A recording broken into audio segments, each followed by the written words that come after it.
बच्चों, आज मैं क्लास 9 का 14.2 का नेक्स्ट वीडियो लेकर के आया हूँ।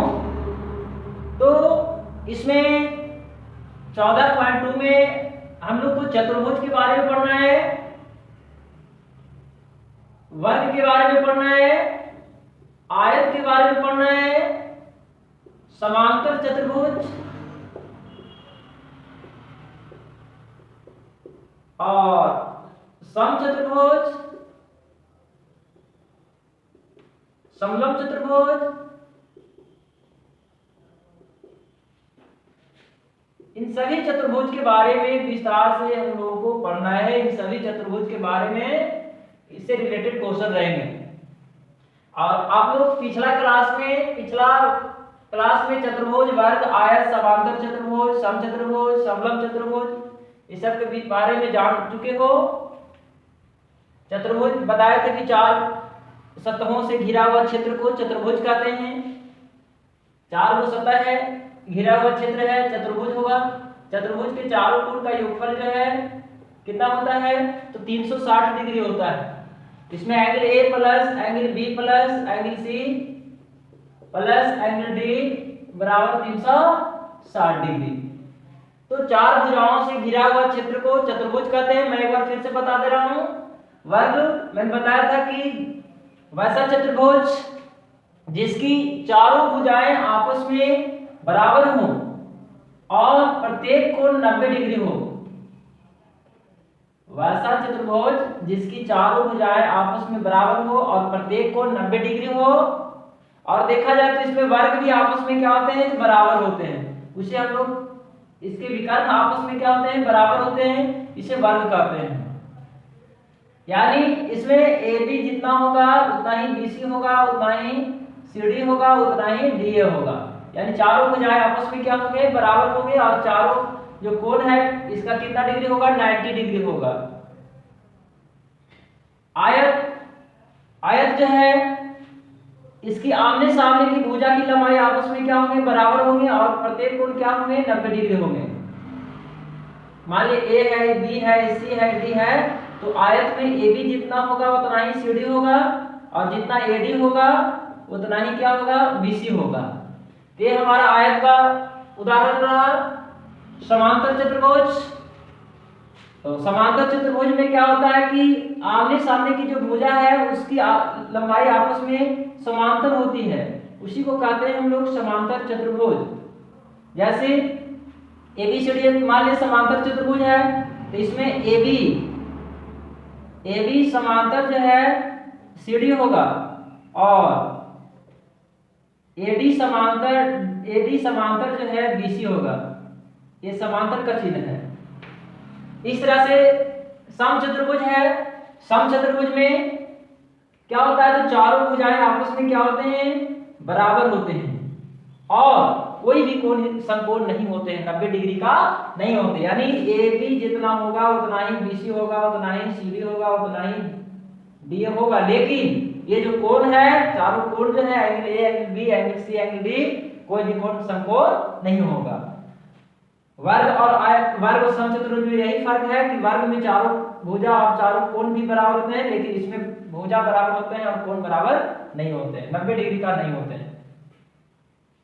फिर था समलंब चतुर्भुज है। समलंब चतुर्भुज में क्या होता है कि वैसा चतुर्भुज जिसकी एक जोड़ा भुजा की लंबाई समांतर और दूसरी जोड़ा भुजा की लंबाई असमांतर हो, उसे क्या कहते हैं, समलंब चतुर्भुज कहते हैं। AB एक जोड़ा भुजा की लंबाई समांतर हो और दूसरी जोड़ा भुजा की लंबाई असमांतर हो, यानी समलंब चतुर्भुज उसको कहेंगे कि वैसा चतुर्भुज जिसमें एक जोड़ा भुजा की लंबाई समांतर और दूसरी जोड़ा भुजा की लंबाई असमांतर। यानी AB पैरेलल हो सकता है किसके, DC के, CD के, और AD जो है ये दोनों पैरेलल नहीं है, ये दोनों पैरेलल है। एक जोड़ा भुजा पैरेलल है और दूसरा जोड़ा भुजा पैरेलल नहीं है। तो ये रहा समलंब चतुर्भुज। तो हम लोग बारी बारी से फिर संक्षेप में एक बार उदाहरण के माध्यम से हम लोग समझ लिया। अब इसमें इसका फार्मूला होता है, फार्मूला भी मैं बता रहा हूं। सबका मैं एक उदाहरण दे दिया। ये हो गया चतुर्भुज का उदाहरण हो गया, ये वर्ग का उदाहरण हो गया, ये आयत का उदाहरण हो गया, ये समांतर चतुर्भुज का उदाहरण हो गया, ये समचतुर्भुज का उदाहरण हो गया, ये समलंब चतुर्भुज का उदाहरण हो गया। अब मैं इसको मिलाता हूं। अब इसके आधार पर जो क्वेश्चन देने गए इसका फार्मूला बता रहे हैं।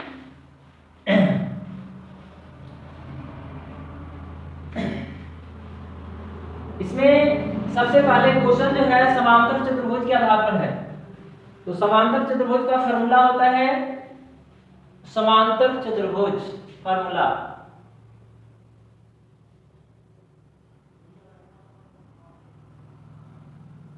समांतर चतुर्भुज का क्षेत्रफल बराबर होता है आधार गुणे ऊंचाई, आधार गुणे ऊंचाई या शीर्षलंब, आधार गुणे ऊंचाई या शीर्षलंब। अगर एक फार्मूला हम लोग याद रखते हैं तो यहां से दो फार्मूला निकल जाएगा। जब आधार का अगर निकालने की बारी हो तो आधार बराबर क्या हो जाएगा, क्षेत्रफल बटे ऊंचाई। इसके बाद ऊंचाई का अगर निकालना चाहेंगे तो ऊंचाई बराबर हो जाएगा क्षेत्रफल बटा आधार। तो एक और से दो को फार्मूला बन गया। दूसरा है समचतुर्भुज, समचतुर्भुज का क्षेत्रफल। तो समचतुर्भुज का क्षेत्रफल बराबर, यदि विकर्ण देते रहेगा, मान लीजिए समचतुर्भुज है, ए है, बी है, सी है, डी है, तो इसका ये विकर्ण है, इसका ये विकर्ण होता है। इसको पहला विकर्ण को d1 से सूचित करते हैं, दूसरा को d2 से करते हैं। तो फार्मूला होता है 1/2 गुने एक विकर्ण गुने दूसरा विकर्ण, यानी d1 गुने d2 लिख सकते हैं। d1 d2 क्या है, तो d1 पहला विकर्ण है और d2 दूसरा विकर्ण है। तीसरा होता है समचतुर्भुज का भुजा बराबर।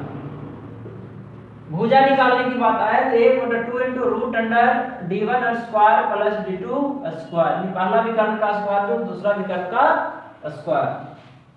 चौथा फार्मूला होता है समचतुर्भुज, समचतुर्भुज का ऊंचाई, समचतुर्भुज का ऊंचाई। ऊंचाई बराबर होता है d1 गुने d2 by root under d1 square plus d2 square, यानी पहला विकर्ण गुने दूसरा विकर्ण बटे रूट अंडर पहला विकर्ण का स्क्वायर जो दूसरा विकर्ण का स्क्वायर। पांचवा फार्मूला होता है समचतुर्भुज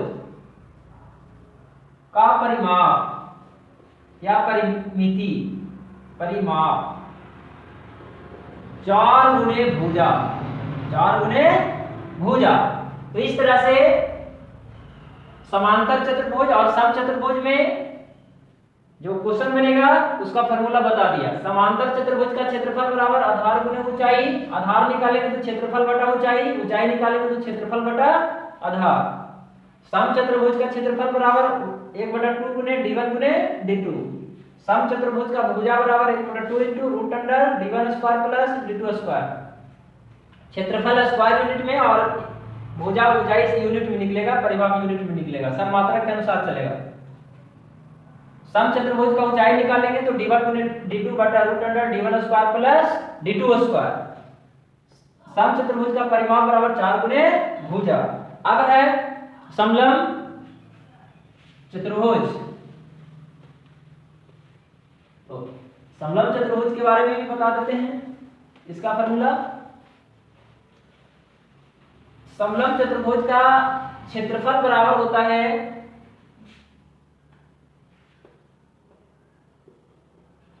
समलंब चतुर्भुज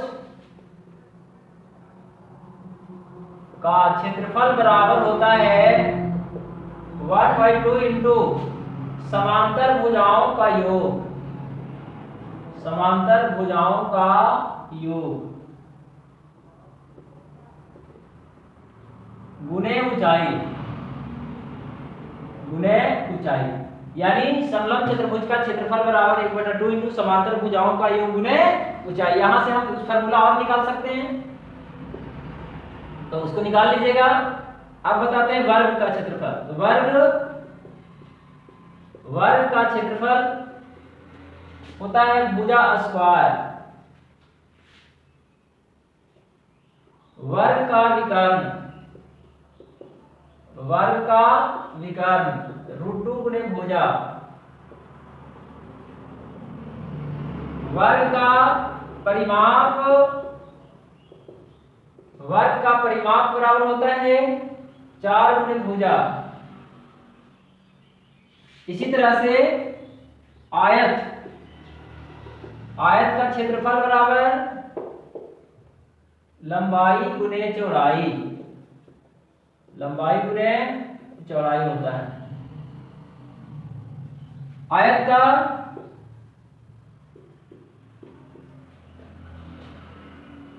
परिमाप बराबर होता है 2 इंटू लंबाई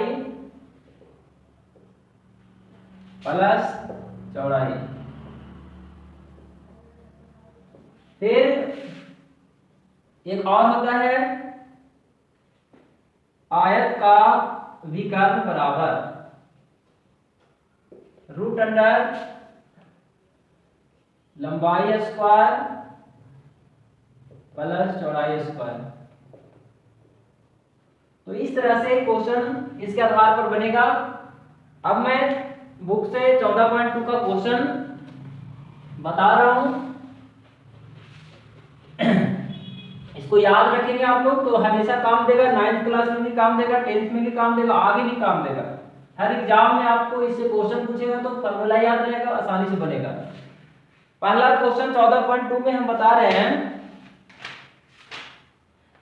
देखते हैं। कहता है कि किसी समांतर चतुर्भुज का आधार तथा ऊंचाई का जो अनुपात है वो 3:2 है।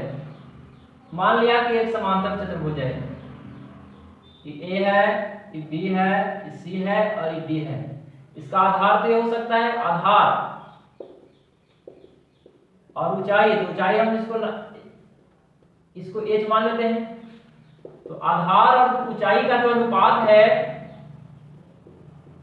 वो कितना है, तो 3:2 है। आधार और ऊंचाई का जो अनुपात है वो कितना है, 3:2 है। और कहता है कि इसका क्षेत्रफल जो है 600 वर्ग मीटर है। समांतर चतुर्भुज का क्षेत्रफल कितना है, 600 वर्ग मीटर है। तो कहता है कि आधार और ऊंचाई ज्ञात करें। तो अनुपात में जब रहता है तो उसे x में व्यक्त कर सकते हैं हम। आधार हो गया 3x और ऊंचाई हो गया कितना, 2x।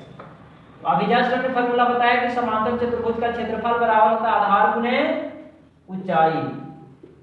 तो इतना बराबर 600। आधार कितना 3x, ऊंचाई 2x बराबर 600। 6x स्क्वायर बराबर 600। x स्क्वायर बराबर 600 बटा कितना 6, काट देंगे कितना बचेगा, 100 बचेगा। x स्क्वायर बराबर आ गया हमारा 100। अब जब x स्क्वायर बराबर 100 आया तो x का मान निकल जाएगा, स्क्वायर खत्म और रूट चढ़ेगा, यानी 100 का रूट होता है 10 मीटर हमारा x का मान आया। इसलिए आधार पूछ रहा था और ऊंचाई, तो आधार बराबर 3x है तो 3 गुने 10 30 मीटर आ गया। और ऊंचाई जो है 2x है तो 2 गुने कितना 10 20 मीटर, यानी आधार 30 मीटर और ऊंचाई कितना आ गया 20 मीटर आ गया। तो इस तरह से क्वेश्चन समांतर चतुर्भुज से बनेगा। किसी को समझने में दिक्कत नहीं होना चाहिए। एक बार फिर से समझा रहा हूं। कहता है कि किसी समांतर चतुर्भुज के आधार और ऊंचाई का अनुपात कितना है, 3:2 है। समांतर चतुर्भुज का क्षेत्रफल 600 वर्ग मीटर है। तो आधार एवं ऊंचाई ज्ञात करें। तो आधार और ऊंचाई का अनुपात 3:2 में, दोनों के x के रूप में लिख दिया। यहाँ फॉर्मूला लगा दिया, आधार गुना ऊंचाई बराबर कितना 600, गुना कर दिया 6x स्क्वायर आ गया, कितना बराबर 600। x स्क्वायर का जब मान निकालेंगे तो 6 नीचे आ जाएगा, 100 बार में कट गया, 100 का रूट निकाला कितना हुआ 10 हुआ, 10 तो आधार ऊंचाई में x का मान रख दिया 30 मीटर और 20 मीटर आंसर आ गया। तो कहीं किसी का दिक्कत नहीं होना चाहिए। अब मिटाते हैं हम इसको।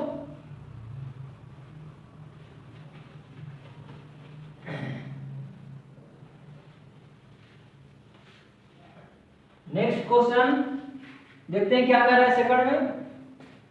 ये भी सेम लगभग क्वेश्चन है। कहता है कि एक समांतर चतुर्भुज का क्षेत्रफल, मान लिया गया एक समांतर चतुर्भुज है, ए है, बी है, सी है, क्या है, डी है। तो समांतर चतुर्भुज का क्षेत्रफल दे दिया है 72 वर्ग मीटर दिया है। कितना दिया है? 72 वर्ग मीटर दिया है। वर्ग सेंटीमीटर दिया है, सेंटीमीटर में रहेगा तो सेंटीमीटर में लिखेंगे। यदि इस उसका एक शीर्षलंब तदन रूपी आधार का दुगना है। आधार जस्ट हमने बताया कि शीर्षलंब का मतलब होता है ऊंचाई। और मान लें ये शीर्षलंब है, ये शीर्षलंब है, ये हमारा क्या है? आधार है। तो कहता है कि इसका जो शीर्षलंब है तदन रूपी आधार का दुगना है। आधार का दुगना है। अगर आधार 10 है तो कितना है? 20 है। अगर ये 50 है तो कितना है? 100 है। तो आधार को हम अगर 100 मानेंगे तो शीर्षलंब कितना हो जाएगा? 2x हो जाएगा, क्योंकि दुगना कर रहा है। और फॉर्मूला लगा दीजिए, समांतर चतुर्भुज का क्षेत्रफल बराबर होता है आधार गुने शीर्षलंब। और बराबर कितना दिया है? 72 सेंटीमीटर स्क्वायर। आधार हमारा x है, शीर्षलंब कितना हो गया? 2x हो गया। दुगना था इसीलिए कितना हो गया? अब इसी को हल कर देंगे, आंसर आ जाएगा 2x स्क्वायर बराबर 72। x स्क्वायर बराबर कितना होगा? 72/2, 36 दूनी 72, यानी x स्क्वायर बराबर आ गया 36। स्क्वायर खत्म होगा, क्या चढ़ेगा? रूट चढ़ेगा। 36 का वर्गमूल 6 सेंटीमीटर x का मान आया। तो आधार हमारा आ गया कितना? आधार तो x से था इसलिए 6 सेंटीमीटर हो गया। शीर्षलंब का मतलब ऊंचाई, तो शीर्षलंब कितना हुआ? दुगना था, यानी 6 गुने 2 12 सेंटीमीटर। यही हमारा आंसर हो गया। तो इस तरह से क्वेश्चन बनता है। आगे देखते हैं क्या कर रहा है, इसको मिटाते हैं।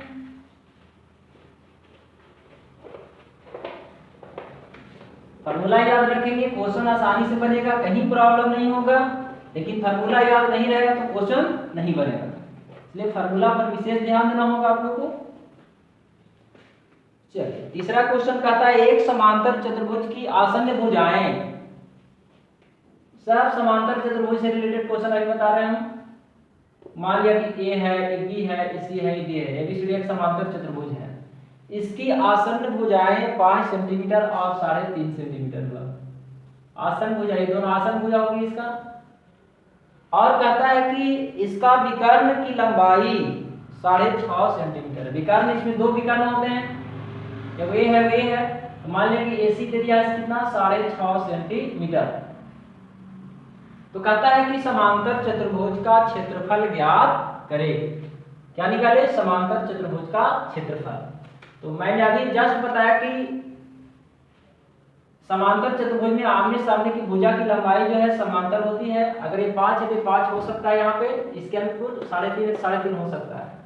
तो सबसे पहले क्या करेंगे हम लोग, एक बार चलेंगे हल कर रहे हैं। यहाँ पे त्रिभुज इसमें 2 बन रहा है, एबीसी बन रहा है और एक बन रहा है एसीडी।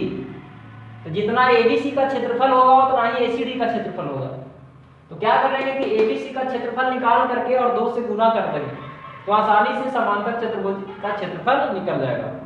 और एबीसी का क्षेत्रफल निकालने के कैसे? तो क्योंकि तीनों भुजा जब दे दिया जाता है तो हम लोग हीरोन सूत्र का ज्यादातर प्रयोग करते हैं। तो पहले त्रिभुज एबीसी में चलते हैं।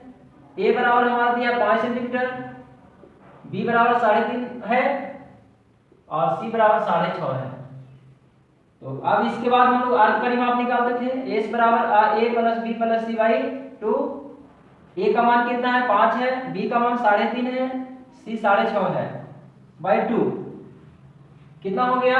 6.5 और 3.5 कितना हो गया? 6 और 3 9 1 10 और 5 15, 15/2 हो गया। इतना सेंटीमीटर हमारा क्या निकल गया? एस निकल गया। अब हम लोग हीरोन सूत्र का प्रयोग करेंगे यहाँ पे। हीरोन सूत्र से त्रिभुज ए बी सी का क्षेत्रफल क्या होगा? Root under S into S minus A into S minus B into S minus. S का मान कितना है? तो 15/2 है। 15 का हो जाएगा हमारा कितना? तो 15/2। एक का मान हो जाएगा 5। 15/2। बी का मान हो जाएगा 3.5। सी का मान हो जाएगा कितना? 15/2। और सी का मान हो जाएगा कितना? 6.5। पॉइंट में आगे कोई दिक्कत नहीं, इसको हल करेंगे आंसर आ जाएगा। देखिए हल कर दे रहे हैं।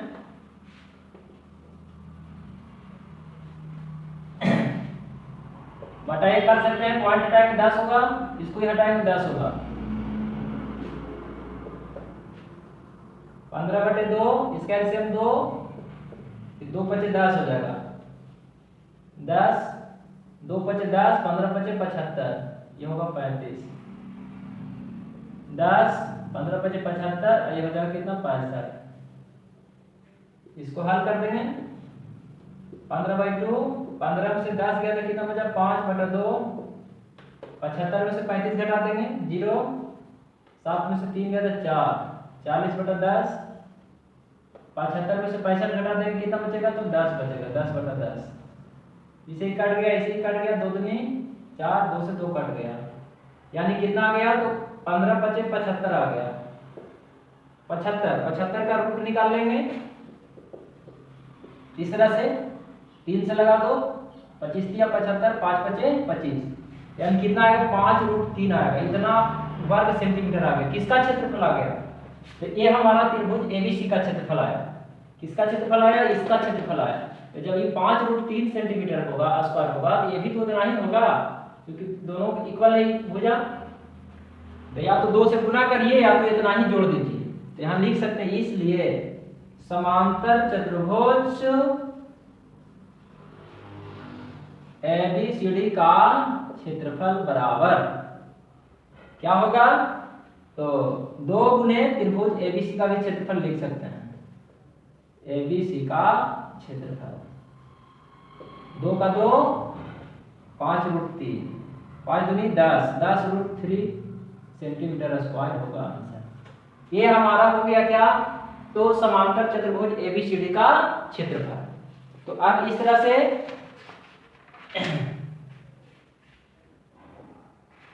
क्वेश्चन आगे भी है, जिसको आप लोग चाहिएगा तो बना सकते हो। उस क्वेश्चन को मैं समझा दे रहा हूं, सेम क्वेश्चन लगभग है।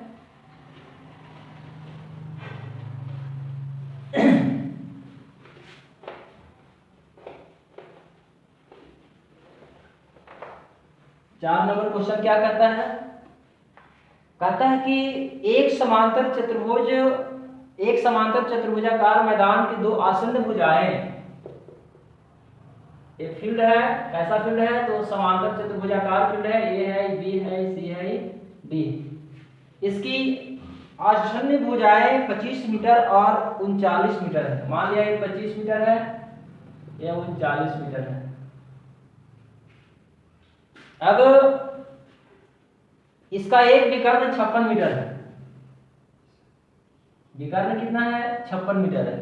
कहता है कि 3.5 रुपये प्रति वर्ग मीटर की दर से मैदान में पत्थर बिछाने का खर्च ज्ञात करें। 3.5 रुपये प्रति वर्ग मीटर की दर से मैदान में पत्थर बिछाने का खर्च निकालना है। ये फील्ड जो है, इसमें क्या बिछाना है? तो पत्थर बिछाना है।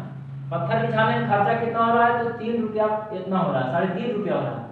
3.5 रुपया हो रहा है कितना में? तो 1 वर्ग मीटर में, यानी 1 वर्ग मीटर में जब पत्थर बिछा रहे हैं तो खर्चा कितना हो रहा है? 3.5 रुपया हो रहा है। तो वही पूछ रहा है कि पूरा में जब बिछाएंगे पत्थर, पूरा एक फील्ड में जब पत्थर बिछाएंगे तो खर्चा कितना होगा?